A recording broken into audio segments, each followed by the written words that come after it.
That's a good one. That's a good one. Oh, God, it's a toad, son. It's a toad, dude. Yeah. I wake up to a little bit of drool on my pillow, feel like it's gonna be a bad day.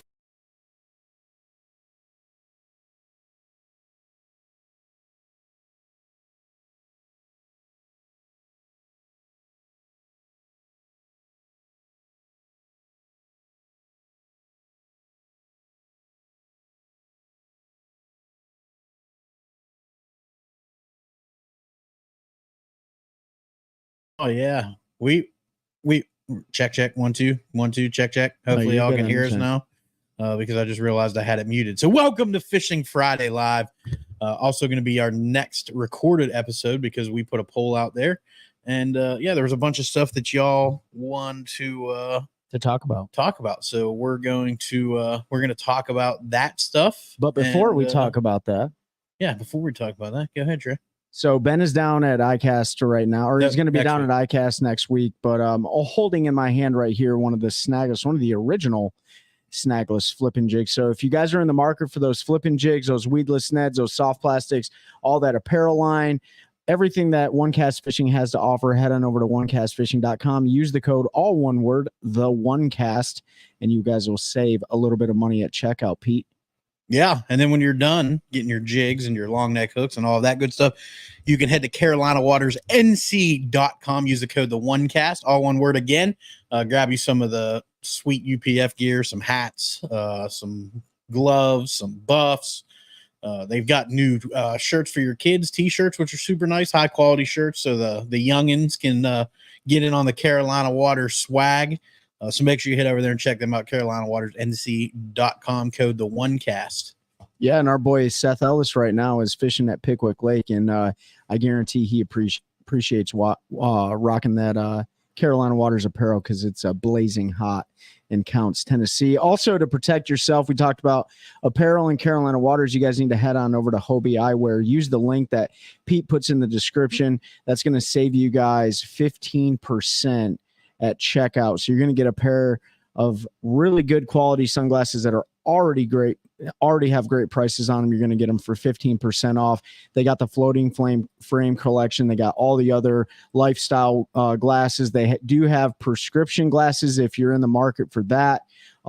My kids wear them for softball and different sports. We wear them on the water. They protect your eyes. They protect you from those harmful UV rays. Honestly, I was wearing them on the drive home today from work in that torrential downpour. I was wearing my Sight Masters. It really opened the road back up so I could go 55 miles an hour. Wasn't going a mile over the speed limit. So head on over to Hobie Eyewear. Use our link. Save some money. Yeah, posted it in the chat, so make sure you check that out. Hopefully, it looks like maybe something coming at ICAST. Can't talk about it, but keep your eyes out down there. A bunch of cool stuff coming, some new baits. I'm super excited about that new missile bait, that little mini D-bomb. That's going to be a little drop shot killer, that thing. Yeah.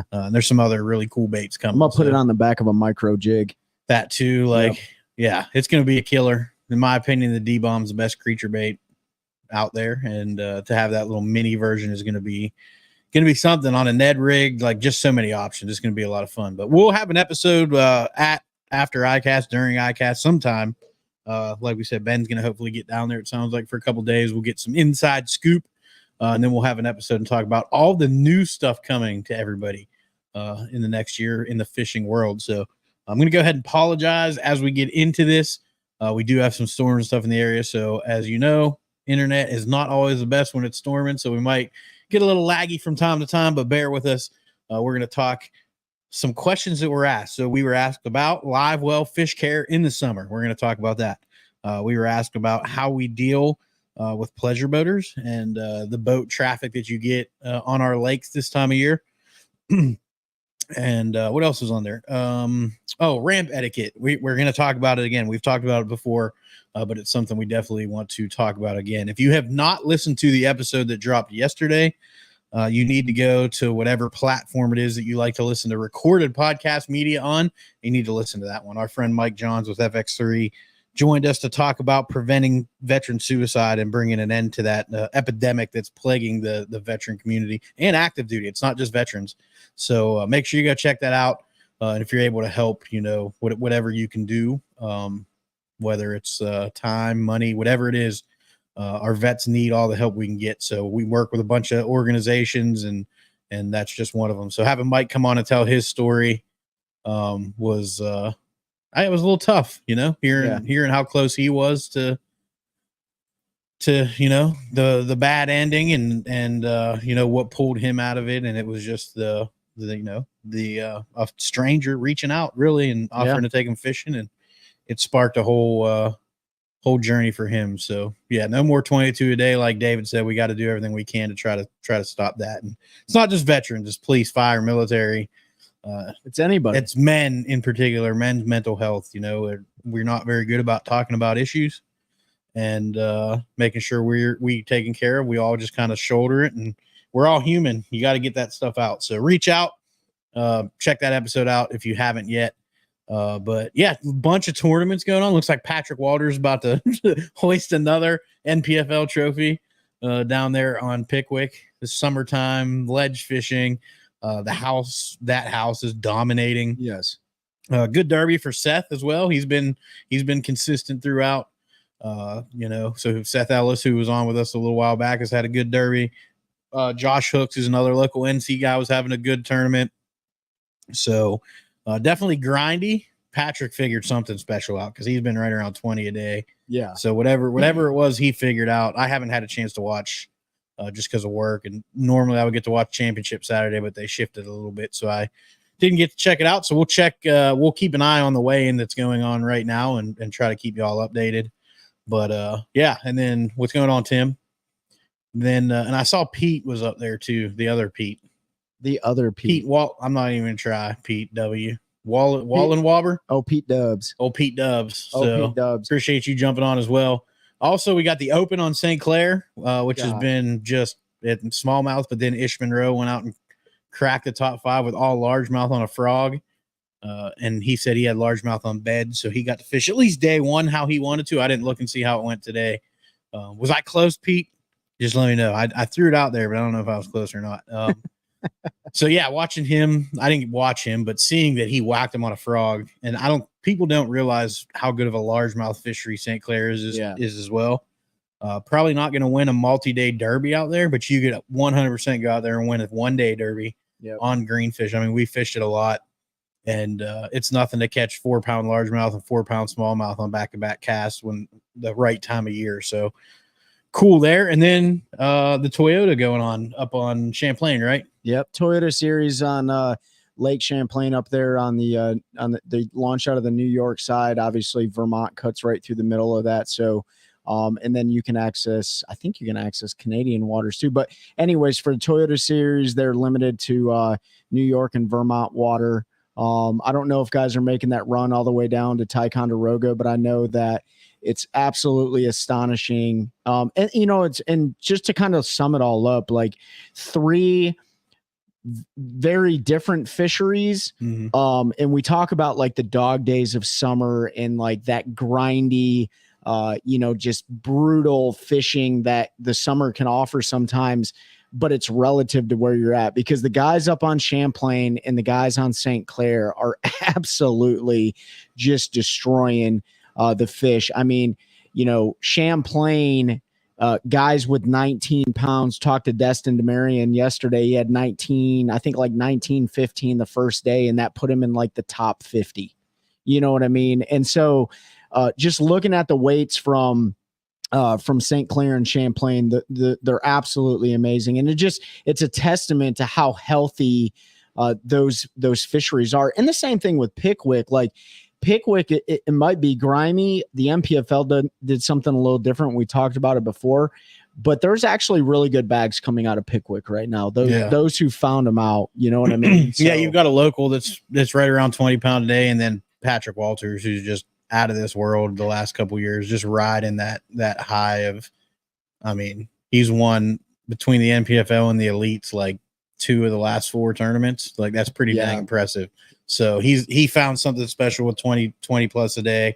It doesn't fall off from there. There's still guys that are averaging like 15, 16 pounds a day that are up there. So it's been a grindy tournament, but the ones they have been catching have been good ones. Corvishley, I think yesterday, Mike Corvishley, a friend of the show and our personal friend, yesterday, I think he said he only had 6 bites all day, but he had 16 pounds, or almost 16 pounds. Yeah. So when you get 6 bites all day and have 16 pounds, you had 6 of the right bites. That's right. Yeah. And so that's just kind of a testament to how that's fishing. And then, yeah, the Toyota, I think it was B-Lat I saw made a post last night on Facebook that was like, I'm old enough to remember when 17 pounds was a good bag on Champlain. Yeah. And now they're going out 24 pounds of smallies yesterday.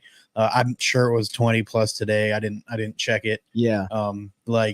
Yeah, unbelievable. And it's not just forward facing. That obviously is unlocked the ability to find some of those bigger smallmouth offshore, but those lakes have always been extremely consistent, and they've continued to get healthier because of conservation efforts and things like that. So both of those lakes offer, when we talk about Champlain and St. Clair, you already talked about St. Clair, but Champlain offers really good largemouth as well. There's been, big largemouth weight in there. Guys are coming in with mixed bags of green fish and brown fish. But, when you talk to a lot of anglers across the country, like Champlain is always on their like top 5. I've never been there personally, but it definitely looks beautiful. And it's really cool to see how different the 3 major tournaments that are going on right now, how different they're catching them.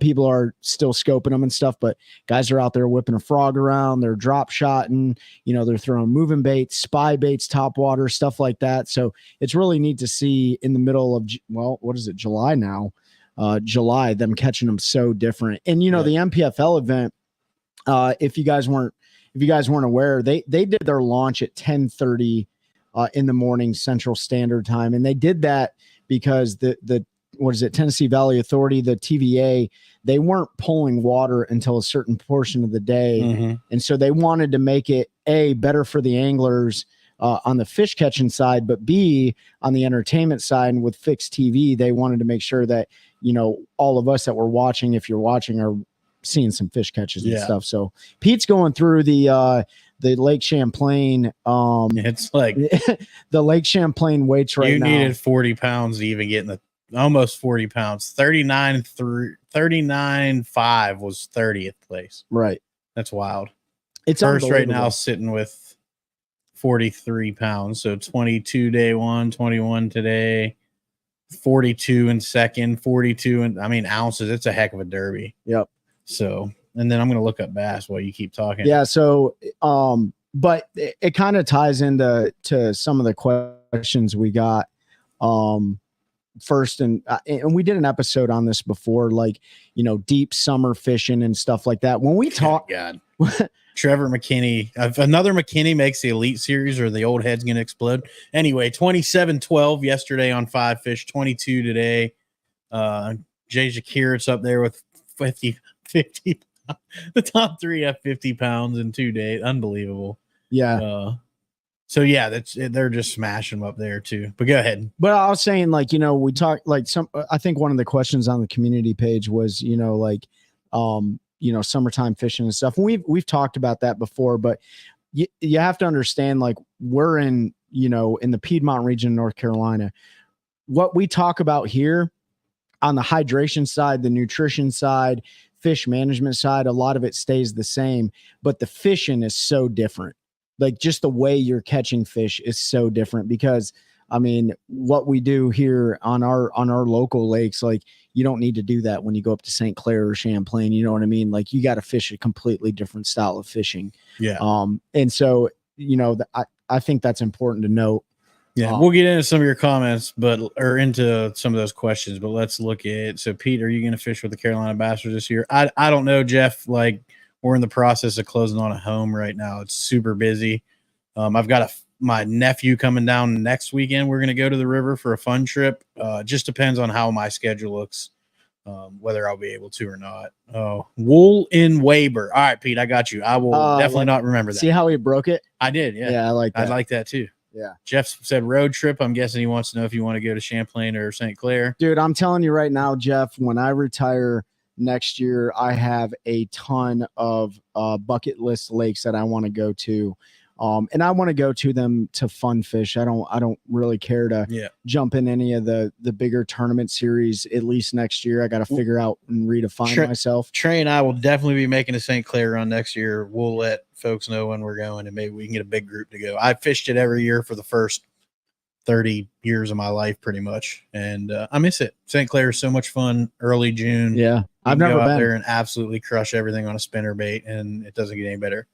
Do you think it's fair to fish one trail that fishes a body of water within the off limits time for another trail? I don't have an issue with it as long as the tournament trails agree to it. I mean, and I know specifically you're talking about John Cox. I don't have any there with them doing that. Like I said, as long as it's okay with the organization, if they take it to an angler vote, whatever, then I don't have a problem. I mean, lakes change so quick that a week or two between events, a lot changes. So Ben jumped on with us. Yeah, Ben just jumped on. We haven't had our fun. Do you guys think viewership is close between Bass and MLF? And do you have a tournament style preference? It's not close. Bass continues to break records every week on viewership online and on FS1. And MLF continues to lose viewership every week. I prefer 5 fish. I like the allure of a weigh-in. I like the fact that Patrick Walters can sandbag and say he has 13 pounds and then weigh 26. I think it brings a different level of excitement. What I did like about the catch weigh release was when they did the cup style events where they didn't know what lake they were going to. They threw them out there. They went out there and it was catch as many legal bass as you could in an 8-hour tournament day. I liked that. I think over the course of several days, it's just, to me, it's not as exciting to watch. It kind of takes some of that unknown out of it. You know exactly what everybody has. So for me as a viewer, it's not as exciting.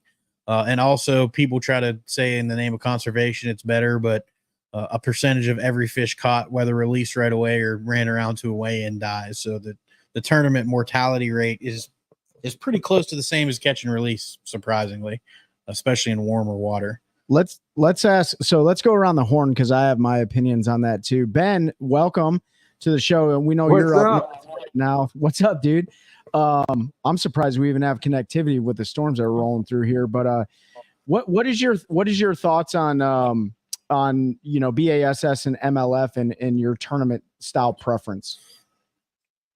So I like the 5 fish.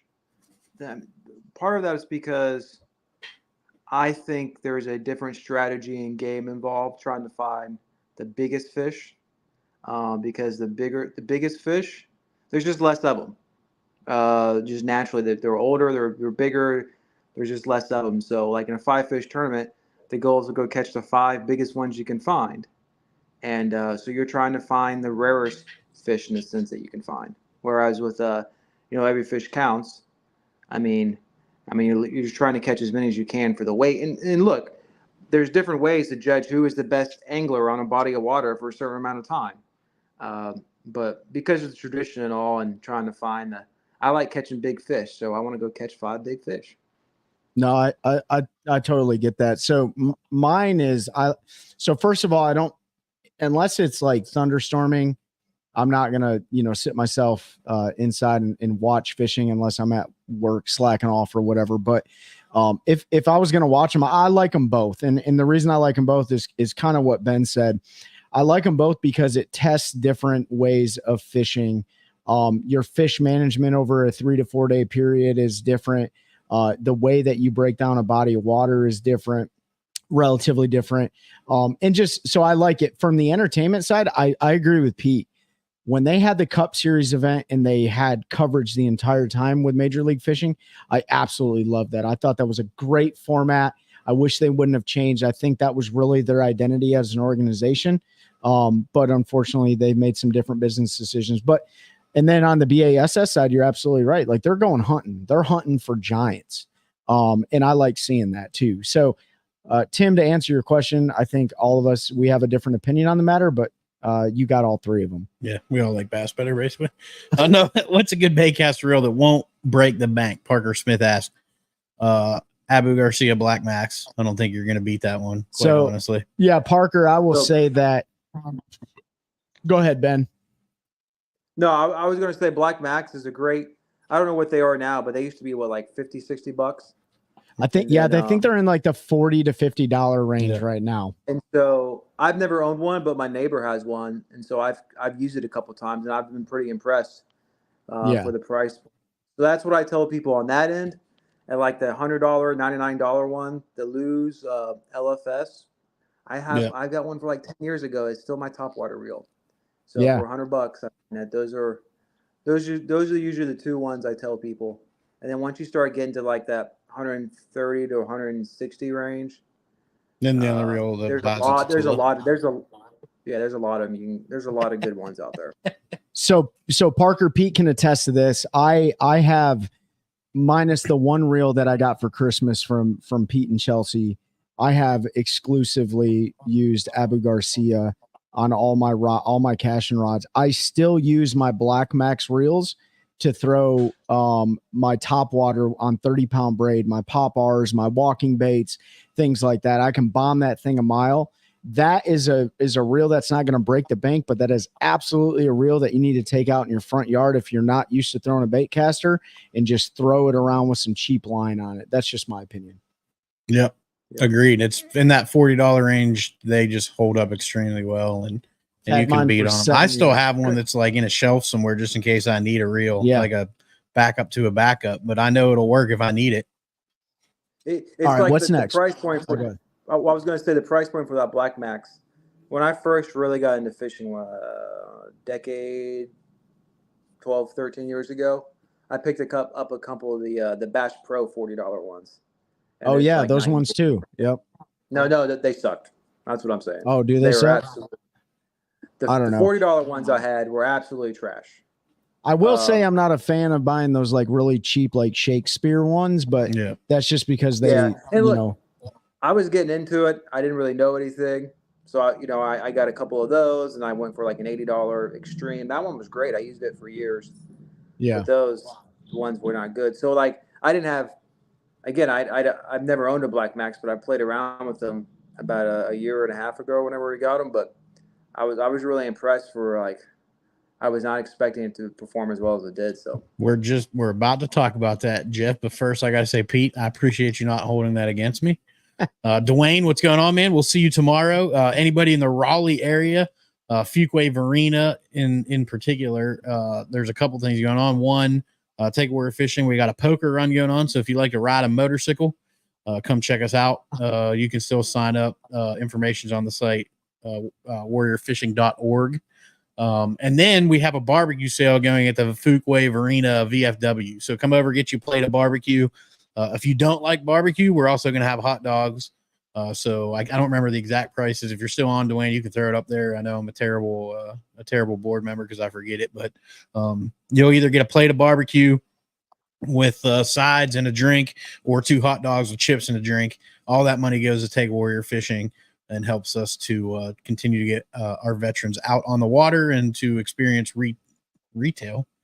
Yeah, outdoor therapy. I need some retail therapy. Apparently, I need to go. No, you need to go to Bass Pro. You just bought a house. What's up, Mikey Nadeau? Leaving that. So it's $10 a plate, and like I said, that money is going to Take a Warrior Fishing, so we can get warriors out on the water. Mikey in the house. Jeff. So live well management. We're going to talk specifically. Chelsea said no retail therapy. So yeah, I don't know why that came to my mind. The only thing I'm going to be buying in the next month is shade or blinds, and not blinds, but whatever those things are called that pull things. You know what I mean? Yeah, you don't even know. Shades, he doesn't even know house nomenclature curtains, yet. Yeah. Curtains, that's the word I was looking for. He's got a full day planned out. He's going to go. I don't know if there'll be time. He's going to go to the Home Depot. But yeah, so live well management. I will specifically talk about how I do it in the summer in the heat. 90-degree water. I know you and I totally forgot. I mentally texted you back, Jeff, and I didn't physically text you back, so I'll hit you up. Well, good luck in your tourney tomorrow, Pete. Hopefully you do well. Pete Dubs. Pete Dubs. So yeah, Kurt and Christine knew. So anyway, live well management, hot water, 90-degree days. For me, and a lot of people might not agree with the way that I do things, because I know everybody likes to do ice and stuff. I've seen people ice water and kill more fish than it helps. I just constantly recirculate fresh water into my live wells. I keep it on recirc. I keep it on timed all day. And I just let it roll. Those fish are living in that 90, 80 degree, 85, 91 degree water already. They're above the thermocline. It's not that much cooler down there where they are. And a lot of folks will put a big bag of ice in and throw in their live well. They'll throw that fish in there and they shock them and they end up dying. It's a lot of stress on a fish when it goes from 90-degree water to 36-degree water or whatever it might be in your live well. That's probably a bit of an exaggeration, but you're talking maybe 50s. That 40-degree temperature swing is tough. So for me, I just like to recirculate the water. They're already living in it, and I got that from some elite guys that I know. That's what they do. They're not big on ice, So that's just me personally. In the dog days of summer, I also fizz my fish. I'll check them as soon as I get them in. If you start to see signs of barotrauma, then you want to fizz them. Trey knew where I was going next, so he went out and grabbed the fizz kit. I'll put a link up eventually, but right there you can see that. Barb's Best fizz kit. Message Barb Elliott on Facebook and tell her you want a fizz kit. It's a couple bucks. She sends it to you right there. It's got really, really good pictures with how to fizz different species. So smallmouth, largemouth, spot, or just like a largemouth, where to put the needle, how to put the needle. It's super easy to fizz a fish. The first couple times you're going to be nervous, but once you get it, it'll make a huge difference. And to me, that's more important than ice, G-juice, recirculation, any of that. Where I do use G-juice and I do use recirculate is pre-spawn and especially post-spawn because those fish are struggling post-spawn. We saw it at Falls this year, a lot of dead fish. It's all about oxygen. So I have oxygenators in my live well, or one oxygenator in my live well, which makes a big difference. I will be putting the fish lung in my boat eventually. House is a little bit more important, but if you don't know about the fish lung, look that technology up. But that's me. I'm going to yield to you guys for what you like to do in the summer. Yeah. And remember, nobody's right or wrong. The important thing is you're taking care of your fish. I am going to answer Mikey's question first. Best way to fizz a bass, mouth or side, the mouth does nothing. Bunch of studies out there. The mouth doesn't work. It'll temporarily relieve the swim bladder, but it doesn't actually do what you need to do whenever you're fizzing a fish. It's got to be in the side. So to effectively fizz a fish, got to go through the side. And then Jeff says he recirculates all day with G-juice. So Trey or Ben, whoever wants to go next. Ben, go for it and I'll finish. Okay. So in my Triton, unlike Pete, unfortunately, I don't have a recirculator. I mean, not a recirculator, an oxygenator. Yeah. So all I have is the pump in and then the recirc. So what I usually do in the heat of the summer, if I'm fishing a long tournament, I'll stop by on the ramp. I do use ice. Now the thought behind using ice, you would preferably do it at home and where you don't have chlorine or any other stuff in it. You can just use nice clean water. But the thought behind the ice is that it lowers the temperature and colder water holds more dissolved oxygen. So you're getting more, the oxygen is not being depleted as fast for the fish. With that said, usually what I do then is I put that ice in there, maybe a bag and a half. The rest of the bag I'll put in the cooler, dump the boat in. I fill that thing halfway up, the live well halfway up. I'll dump a cap full of G-juice in there. And then whenever I catch my first fish, I'll fill the rest of the live well up. But usually by the time, because I get to the ramp super early, by the time most of the ice is already melted. So the water is probably more like 60 degrees when that first fish goes in. So it's not quite as bad. Don't lay your fish on top of a thing of ice and then put the water in, have some water in there. But so that's what I do. The one thing I will add, before I had lithium batteries and I had all the technology on there, right? It drains your batteries a lot. A cheap solution is that go down if you're having issues with fish or you're worried about fish care, go down to Walmart, pick up the $10, or I don't know if it's with inflation now, the $20 Mr. Bubbles and some double D batteries. And if you just lay that thing on your back deck, or you can even rig and strap it in there, it pushes water in there all day. And heck, I used to run just the Mr. Bubbles and my old Triton aluminum live well, and usually that would do enough to keep them oxygenated. So that's an easy, cheap solution if your batteries or you don't have some of the other technology. So go ahead, Trey. Yeah, so similar to Ben, I try to catch all my fish before 6:45, unlike these guys. So they're pretty good for the rest of them. No, I'm just kidding. So I like to use ice in the summertime too. I don't have an oxygenator in the boat. If we're fishing somewhere local, the best thing that I've found is I will take jugs of water in like milk jugs and freeze them in the freezer overnight. And you can just not dump it, but like set it in your live well in the morning time and run your live well. And that's if I'm local, right? You don't have that luxury when you're on the road or whatever. But that helps keep that, any sort of chemicals or anything out of your water. Hopefully we don't have that in our drinking water, but I'm sure we do. And do the same thing, fill that thing halfway up and cool it down. G-Juice is always going to be a staple. The fizz kits are very important. And for fizzing fish, and Mikey just asked about like in the side, like if hopefully nobody has any experience with like chest trauma, right? But Pete was a paramedic and Ben was in the Army and I'm in the Army. Like if anybody's ever seen anyone take blunt force trauma to the chest, what ends up happening is that chest cavity fills up with air and it puts pressure on your lungs and then you can't breathe anymore. It's the same concept with a fish getting barrel trauma. When they're stressed out, they get so much pressure built up that you have to relieve that pressure. Swim bladder. Yep. And so going through the side that, that is the number one way to really relieve that pressure. You're not going to save all the fish, by the way, with fizzing them, right? I lost a fish this year. I fizzed it. Sometimes you have to fizz a fish more than once because they get so stressed out. And you can notice that on their fins. Their fins will start turning red. Their bottoms will start turning red, all that stuff. And that's just stress related. But going back to live well management, that's how I do it. I run that recirc all day long. Ice. I think we lost 2 fish this entire season. One, I have no idea why it died. One, we have no idea. One, I know exactly why it died. Deep, that was hooked in the tongue. And that's another thing too. Like you get a lot of people that ask about like, how do you save fish? Do you dump, bubbly Mountain Dew and stuff like that to cauterize like the wound and stuff like that? I don't know if that stuff works. I don't do the Mountain Dew, but there's a lot of people that swear by it. Yeah, so I might throw a bottle in there next. I've seen people dump Rejuvenate powder down their mouth. I've seen people dump G-Juice down their mouth. Carbonated waters and sodas and stuff. I don't know if that really works. Does it stop them bleeding? Yeah, that definitely stops the bleeding for some odd reason. But anyways, going back to live well management, that's how I do it. Fin clips can help you with your fish. They don't do anything for the fish to keep them upright in the live well, but you have to fizz them.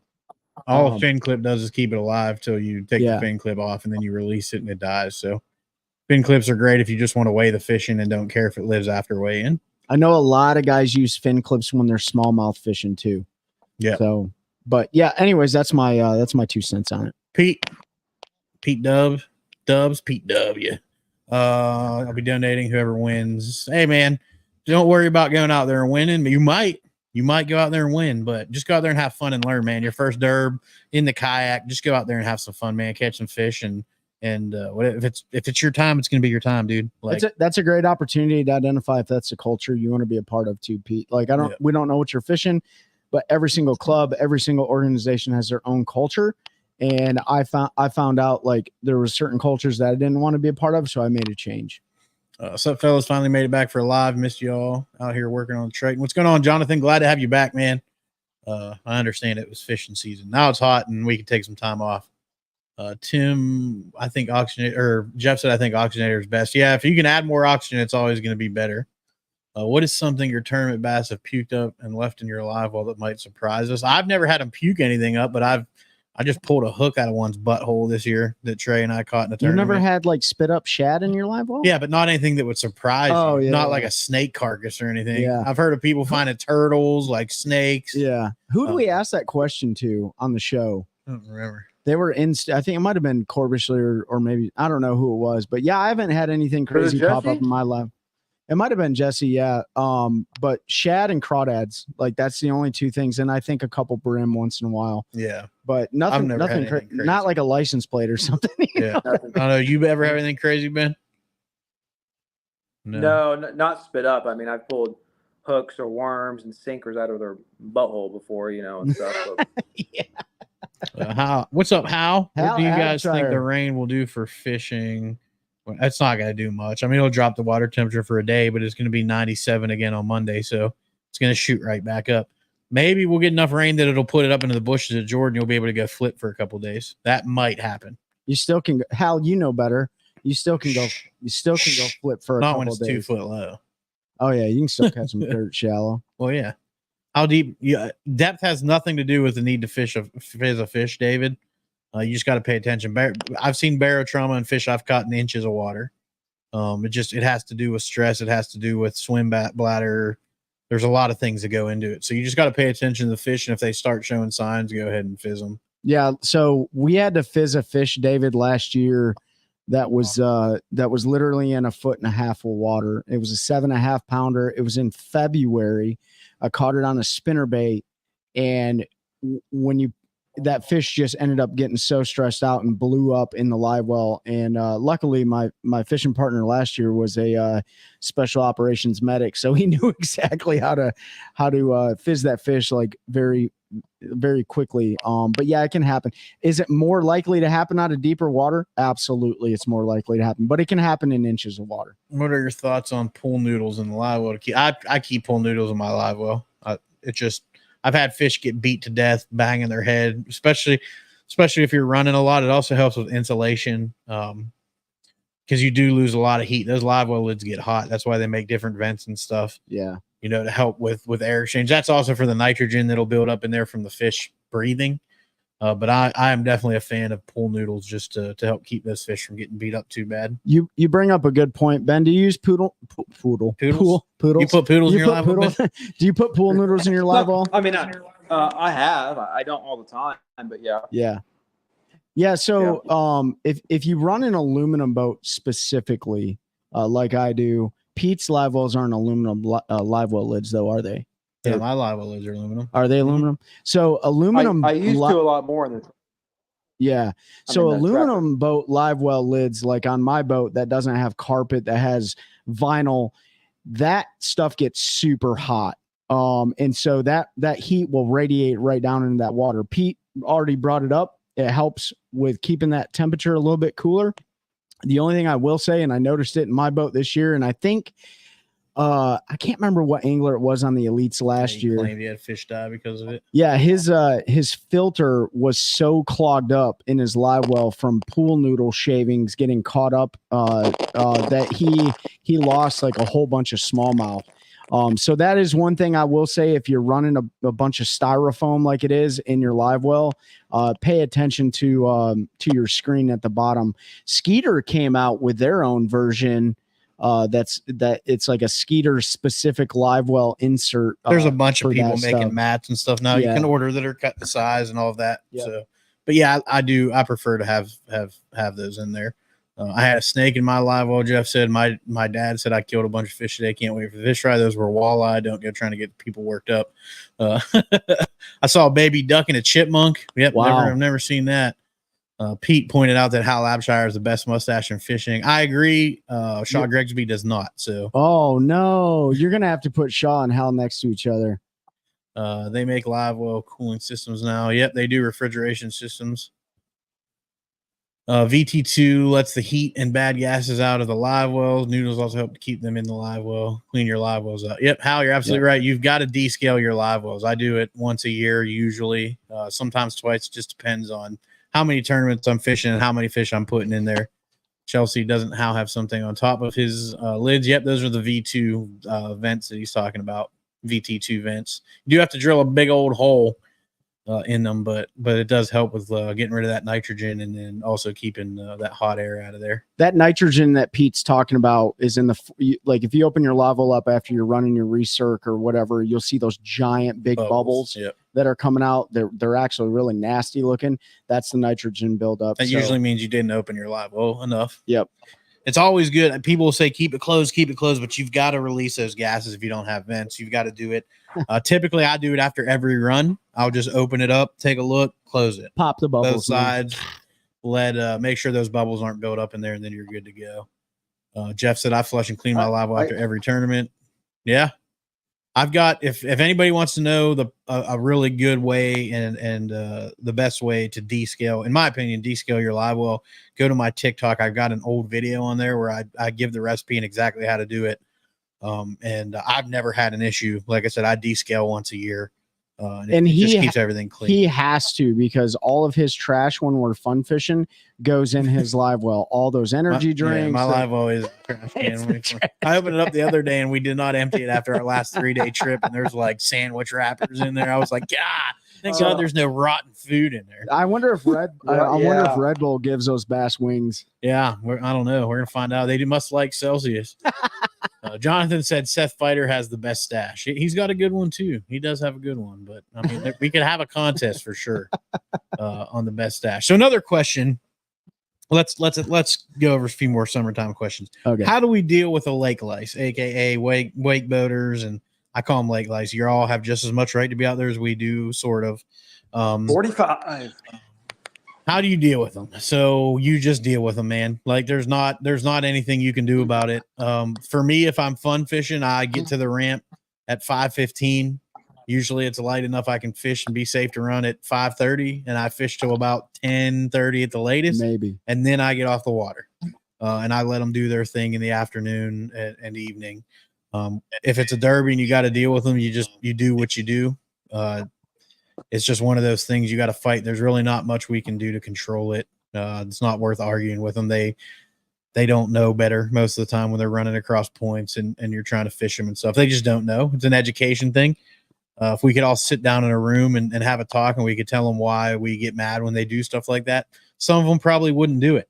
But it's really just a lack of understanding. They see a boat out there with a guy standing on the front of it that's in the middle of the lake, and they don't know that we're fishing a rock pile that's coming off that point 100 feet off the shore. Like they just don't know.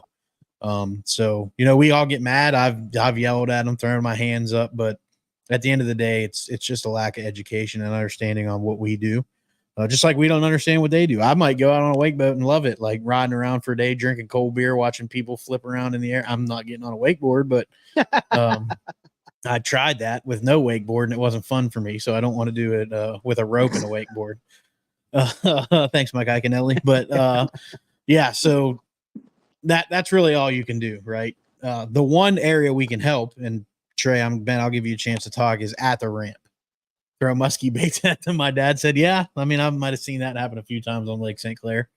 The one place we can help and we can educate and have a conversation is at the ramp. And it's not just wake boaters. What's going on, Nick? Nick Kincaid. Hope you had a good month-long vacation you've been on. Just kidding. I know it was only like the last 2 weeks, but yeah.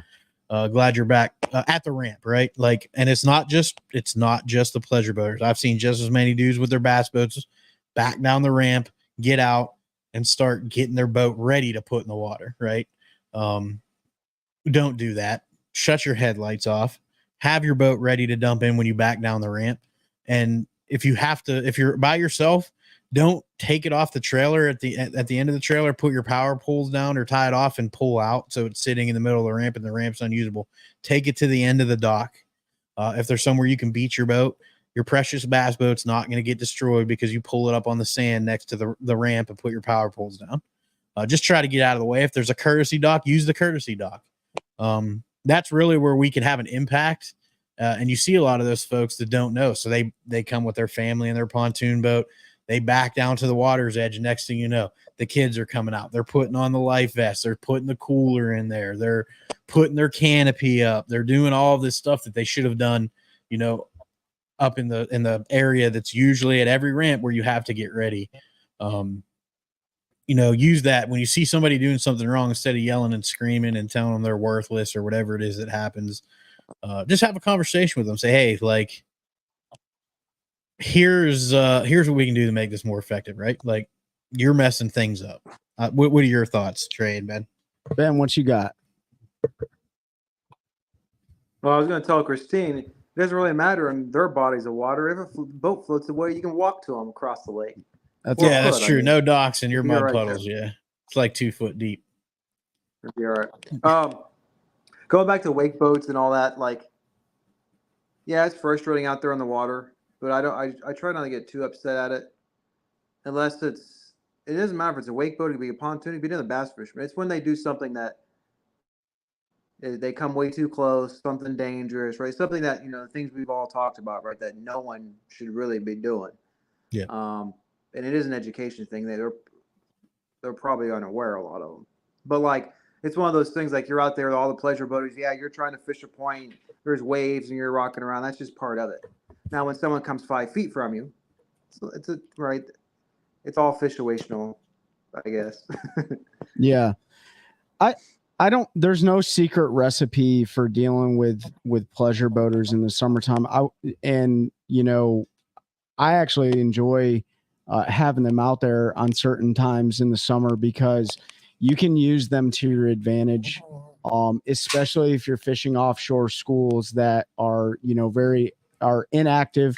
Sometimes those pleasure boats will get schools of fish fired up. We do it ourselves. We'll run our boats in a 360 a couple times to fire a school up and get those shad blasted around, and then the fish start feeding and you can generate a few more bites that way. I don't see a lot of guys and gals using them anymore.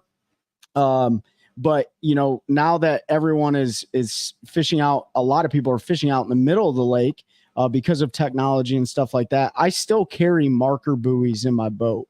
So if you're a marker buoy person, they're usually big orange, like dumbbell looking things, or, square. And I have them in the boat. Throw a marker buoy out there. Most likely the pleasure boater's not going to see it because they don't pay attention that well, but something orange floating in the water that you're floating at, it could be maybe small percentage of a deterrent. I still like to use marker buoys because I've seen the effects of what forward-facing sonar has done to fish. So I'll still toss a marker buoy out there. And so maybe if you're fishing that point and you want to create some separation between pleasure boaters and the point you're fishing, throw something orange out there in the middle of the water that'll stay there, and they may have to divert. At least if they don't pay attention, you can watch that thick rope wrap around their prop and blow their 100,000%. break their drive shaft. But yeah, no, that's a good idea that's a good idea for me to pick up a few more of those marker buoys because yeah, I gotta find mine because there's some times this year where I would like to have them. Now I want to acquire some real buoys out there and make my own no-go zone. That's right. Do not no boats allowed. You could put orange cones at the ramp, and no, I'm just make sure you have primo parking. I feel the game wardens don't focus on checking those pleasure boaters and jet skis enough. Yeah, I mean, Jeff. Yeah, actually, I have a story about that. Good. Yeah, so this was like 4 years ago, 4th of July. And Jeff knows I live in Carolina Lakes, so our neighborhood, the Carolina Lakes, they do huge fireworks. 4th of July. So I go out there with my wife, before it's about an hour before the fireworks show, a little bit of daylight. I'm out there doing a little bit of fishing in one of the good spots. They had brought the game wardens out. It's only a private, like 400-acre lake. And I got checked for my fishing license, which, okay, I understand that. They were writing tickets who didn't have stickers on their kayak. But I didn't see them check a single time. Were the 50 boats out there that had about 20 people on them and were riding way too low in the water line, and they were, boozing up the whole time. Yeah. And it's like, yeah, you're doing your job, you're checking my license, but you got 100 boats out here boozing, loaded down, and the only people you're checking are the people fishing or like in a kayak or something that probably aren't necessarily a big. So that was frustrating. That's my story. Behind that, I don't know what they're doing. I do know they only, in like North Carolina, I think there's only like 70 in the state. There's not a lot of them. Yep. Whatsoever. So like, they've got a hard job. They do a lot of great things.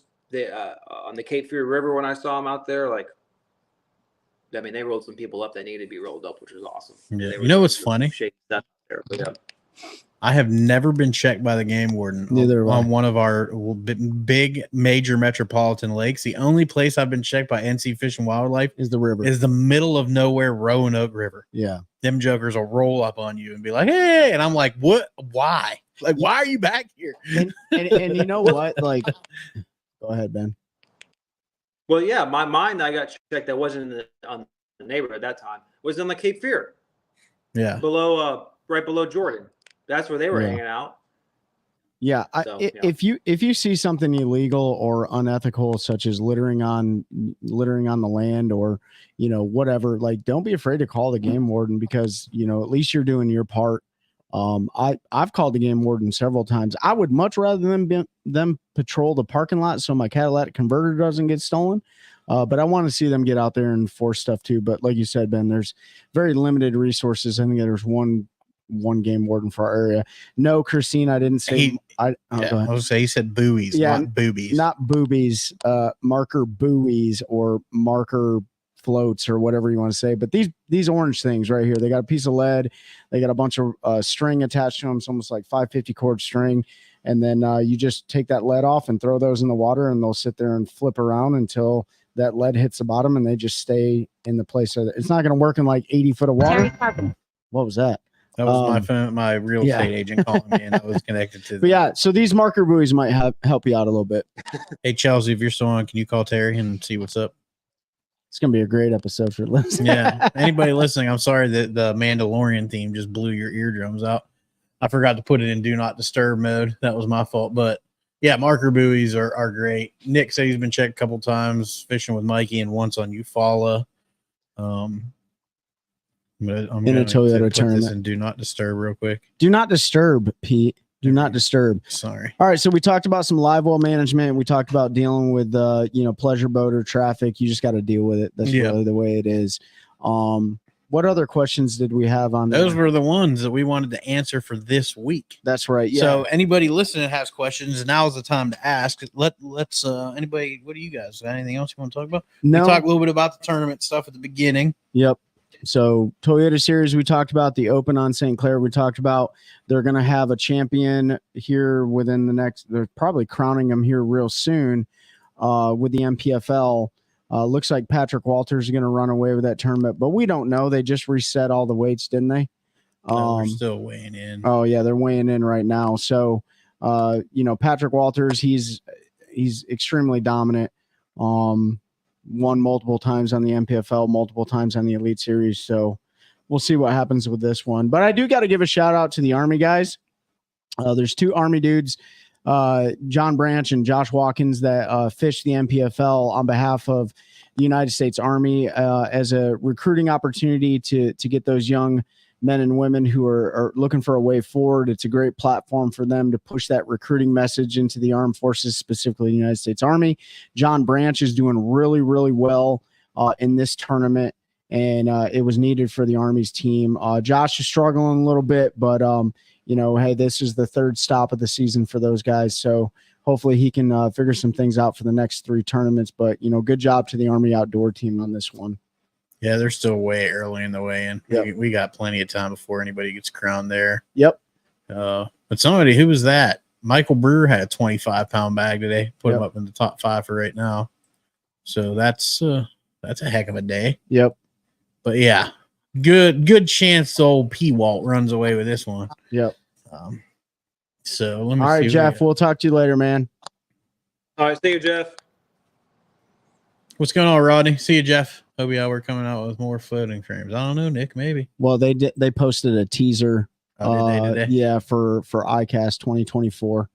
So yeah, looks like some more floating frames. They might be. Christine got her new Hobies in the mail. I'll check it out. I'm waiting to see. Yeah, Ben, you're getting ready to head down there soon, right? I'm waiting to see who wins that one. He's a hammer. Where's Seth sitting at? Seth was 40th today, I think. Yeah, but Seth hasn't put anything into the score tracker or whatever. Yep. He was in the 30s or maybe he was in the 20s yesterday. I can't remember, but as long as he caught like a 16+ pound bag, he should definitely be well within check range. Yeah, he's got a good shot today. So all the North Carolina guys did pretty well in this tournament for the most part. So Dave said fishing a small but deep water muddle puddle tomorrow for a club derby. Good luck tomorrow on that.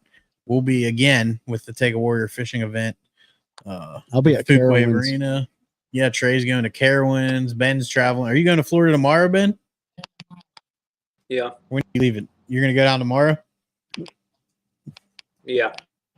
Nice. Yes, Ben will be down there for ICAST. You can do some fishing. You're getting down there a couple days early. Yeah. Well, a little change of play. I'm flying down now, so Oh, Okay. yeah. smart move. So 30. Smart move. Seth was 30th Yeah. today. He was 40th yesterday. Are So, they- yeah, he moved up some. Are they still doing the tournament, the ICAST Cup tournament, that 4-hour derby? Yeah. So that's Monday morning. I probably won't go to weighing because it's like 10 o'clock or whatever it is. But yeah, so that's Monday. Tuesday they'll have the on the water, and then there's some seminar stuff. And I don't remember if it's Tuesday or Wednesday is a new product reception. And obviously it starts Wednesday through Thursday. Friday the rest of the week. So Yeah, head on over to Missile and do your thing over at Missile because they got some pretty cool stuff coming out. Hey, I want to give a huge shout out real quick before we end the show to Heroes Harvest, the veteran nonprofit organization that I'm one of the fishing ambassadors for. They just got on with Aerial Resupply Coffee. I know that those guys pushed out their code to use. Christine, thank you for sharing that on your social media page. Aerial Resupply is a veteran-owned coffee company. I think the company's out of Virginia. So we're definitely going to try to get our hands on some of that coffee. So appreciate you sharing that. Congratulations to Heroes Harvest for that. She got her coffee already. There you That go. was quick. No, There you get go. much Let it- quicker than that. Let us know how it tastes. We're Yeah. definitely going to be ordering some. Got to let us know how that is. Yep. If you have not entered Yes. our giveaway yet, we've got Last chance. one of the big ones. We got a bunch of good stuff. It's all been good, but last chance last month is coming up at the last Friday if we're live. Tim, we'll get to your question in 1 second, and it's going to be a quick one because we've talked that to death. If you have not entered, go to wherever it is you listen to our podcast. So whether it's Spotify, Apple, all of that, the recorded episodes, leave us a review, screenshot that, send it to us on social media, and we'll get you on the list for the giveaway. This month we have a jersey, which is being donated by FX3 Inc. And that jersey, you're going to be able to pick the logos that goes on it. The only logos that have to go on there are FX3 and our podcast logo, the one cast. And then Mike Johns will get with you and get that hooked up. We've got a Carolina Waters prize pack. So our friends at Carolina Waters are going to hook you up with a hat and shirt. We've got this box full of jigs. So a Plano Edge box full of jigs. Those are one cast fishing jigs. Those are the old school jigs. So they're the hand tied with a weed guard, not the snagless. And I feel like there was something else, and I don't remember what it was. I think we were donating personal stuff too. No, that was last month. We got to send Christine a bunch of baits.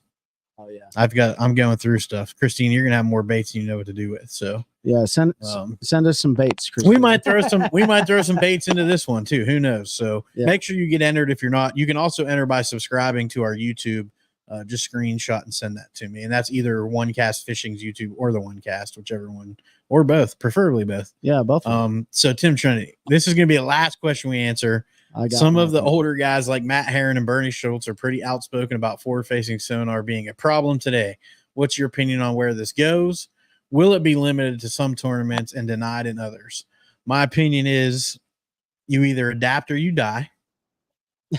Figuratively. So you've got guys that have been doing it forever that were riding the train of knowledge. Some new stuff came down. It cut the knowledge gap. They didn't take the time to learn it. Now they're getting their teeth kicked in. And rather than working hard and learning it, they're making excuses and trying to limit it. I do not think it'll be limited. As far as being eliminated, I think they may limit the number of transducers they can have or the number of graphs they can have on their boat. But to that point, Trey and I were watching a video from like the 1981 Bassmaster Classic today, and guess what was on? And all those boats were set up by BASS for their anglers, and guess how many graphs were on the boat? Three. They had 3 graphs on the boat in 1981. So it's been a thing for a long time. So I personally, and I'm not going to speak for Ben and Trey, although I think we're all pretty much on the same page. You're not going to see it go anywhere. They may limit screens or transducer numbers, but there's too much money, number one, and it doesn't make it easy. There's plenty of times I go out there and look at them on the screen and they don't eat. My advice to those old guys, and I might get burned in this, is work a little harder. Ben, what do you got? Yeah. I'm with Pete. Adapt or die. It's innovative. I mean, figuratively. Sonar's been around for decades. Well, no, literally, your career will die if you do not adapt and you don't get better. You will be out of this industry. I mean, that's what it's going to come down to. And look, every industry goes through this. I say that now because I've gotten to the point where I've gotten tired of hearing all this negative commentary and stuff. This stuff's been around for almost 10 years. And it's because people, my opinion, people feel threatened. They're no longer comfortable. And they got comfortable being comfortable. Sure. And when you've been sleeping in satin sheets every night, it's hard to get up at 5 a.m. to go run 5 miles. Like that. I mean, that's the problem when you're like, that's the old statement about like Conor McGregor right now. I'm sure he got hurt and all, but like $600 million or whatever he made. It's hard to get up and compete and have that drive.